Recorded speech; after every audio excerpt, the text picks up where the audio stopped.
Motion of charge particle in two cross field. Okay, तो cross field का मतलब क्या होता है? जब इलेक्ट्रिक फील्ड और मैग्नेटिक फील्ड दोनों मौजूद हों और एक दूसरे के म्यूचुअली परपेंडिकुलर हों, उसको बोलते हैं क्रॉस फील्ड्स। क्या बोलते हैं?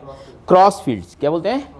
Cross field. तो motion of charge particle in cross fields when electric field as well as magnetic field both are present, when electric field and magnetic field लिखते भी जाइए, both are present and mutually perpendicular to each other and mutually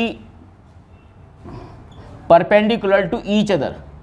तो इसमें बहुत सारे cases बन सकते हैं बच्चे, इसमें बहुत सारे केसेस बन सकते हैं कि मान लो दो फील्ड हैं, एक इलेक्ट्रिक फील्ड हमने मान लेते हैं ये वाई एक्सिस के अलॉन्ग इलेक्ट्रिक फील्ड, और मैग्नेटिक फील्ड जो है वो डॉट है, मतलब वो जेड एक्सिस की तरफ है। ये मैग्नेटिक फील्ड है और इलेक्ट्रिक फील्ड वाई एक्सिस की तरफ। ये मान लेते हैं हमने एक्स एक्सिस मान लिया, ये वाई एक्सिस मान लिया।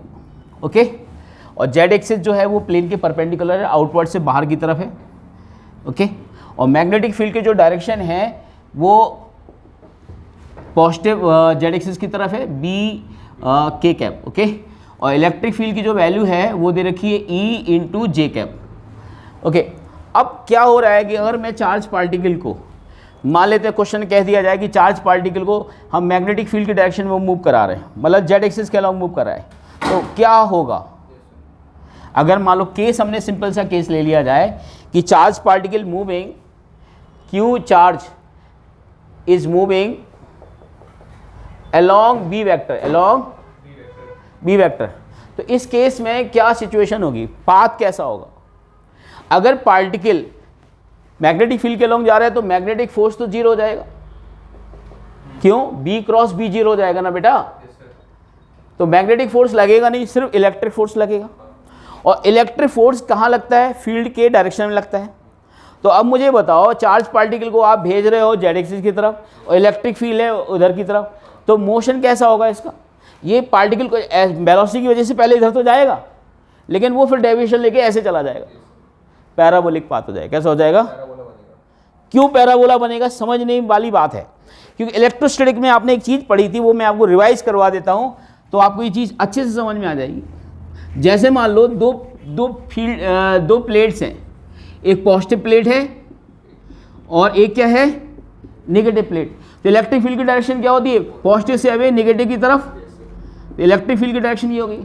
अगर मैं चार्ज पार्टिकल को इसके परपेंडिकुलर वेलोसिटी दे देता हूँ, तो ये पॉजिटिव चार्ज अगर पार्टिकल है तो ये इलेक्ट्रिक फील्ड की डायरेक्शन में डिफ्लेक्ट होगा। तो इलेक्ट्रिक फील्ड की डायरेक्शन में डिफ्लेक्ट, एक्सिस के अलॉन्ग तो मोशन कैसा है? यूनिफॉर्म। लेकिन वाई एक्सिस के अलॉन्ग मोशन यूनिफॉर्म नहीं है, क्योंकि वाई एक्सिस के अलॉन्ग एक्सेलरेशन कितना होगा? Q E by m. अरे बोलो ना यार, ग्रेविटी हम प्रेजेंट ले नहीं रहे हैं, only electric field is present, so y direction में जो एक्सेलरेशन होगा कितना होगा? Q E by m. तो अब आपने पढ़ा होगा कि जब एक वेलोसिटी परपेंडिकुलर हो, जैसे प्रोजेक्टाइल पाथ में होता है, क्या है प्रोजेक्टाइल पाथ में? क्या होता है? वेलोसिटी वेक्टर होता है, थीटा एंगल होता है, इसके दो कंपोनेंट होते हैं, एक बी एक्स एक बी वाई। तो ये कंपोनेंट कांस्टेंट रहता है और ग्रेविटी का लग रही होती है नीचे। अब आप देखो ये वेलोसिटी जो है, इसकी वजह से ग्रेविटी की वजह से क्या होगा? वेलोसिटी धीरे धीरे कम होगी और टॉप मोस्ट पॉइंट पे जीरो हो जाएगी, फिर इंक्रीज करना स्टार्ट हो जाएगी। तो पाथ कैसा होता था? पैराबोला। देखो वही बात यहाँ पे भी आ रही है।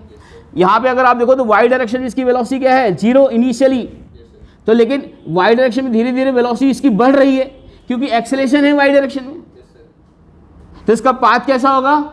तो यहाँ पे भी वही बात आ रही है कि यहाँ पे क्या बात आ रही है कि मैग्नेटिक फोर्स तो जीरो लग रहा है, charge particle y axis z axis की तरफ मूव कर रहा है, लेकिन उसमें डिफ्लेक्शन कहाँ हो रहा है? ऊपर की ऐसी की तरफ होगा। तो ये पैराबोलिक पाथ फॉलो करेगा। क्या करेगा?